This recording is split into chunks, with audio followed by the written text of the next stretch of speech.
Together here today, we seek your divine guidance. Bless our hearts and minds with wisdom, discernment, and clarity. Be with our participants, players, coaches, and officials, guiding their actions and decisions.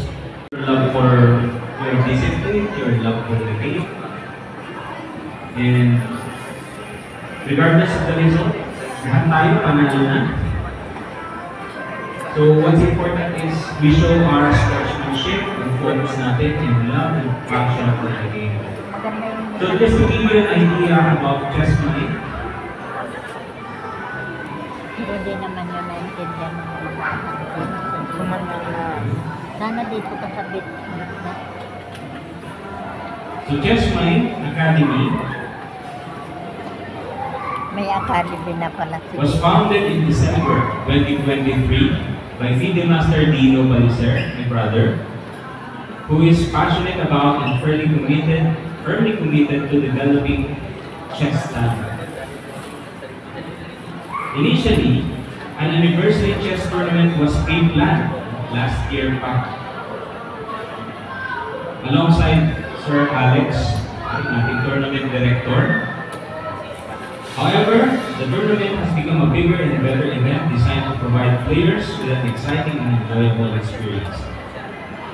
So just to give you an idea about Chess Mind Grand Prix tournament, the Chess Mind Grand Prix tournament consists of 8 legs, running from April to November. So yung April edition natin, today, May 1, exclusively for players 16 years old and younger, with a FIDE rating of 1,800 and below.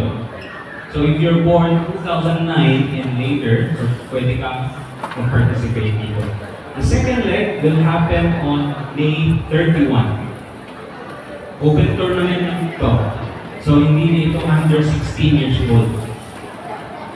Open tournament for players rated under 1,800 pa rin.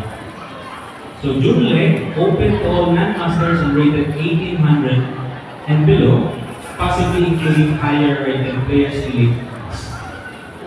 The tournament will continue monthly, expanding to accommodate senior players, women, and other categories to ensure inclusivity for all.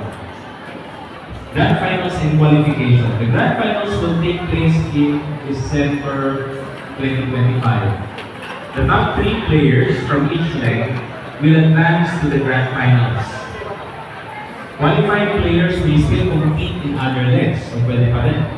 But the next highest ranked participant will earn the Grand Final slot if a previously qualified player wins another leg. So the tournament features a total prize pool of 17,000 pesos. So our team, Chess Mind Academy, is committed to enhancing commendation and recognition, ensuring a memorable and well-organized tournament. This is just the beginning, and we hope you enjoy the game we all love. Thank you very much. So for the tournament rules and regulations, I now call Sir Alex Dinoy. Nag-start na po tayo ng ating awarding.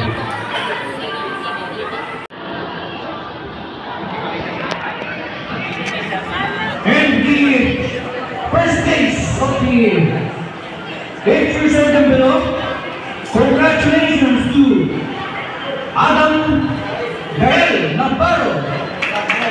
He will receive 500 pesos and a 340 plus certificate.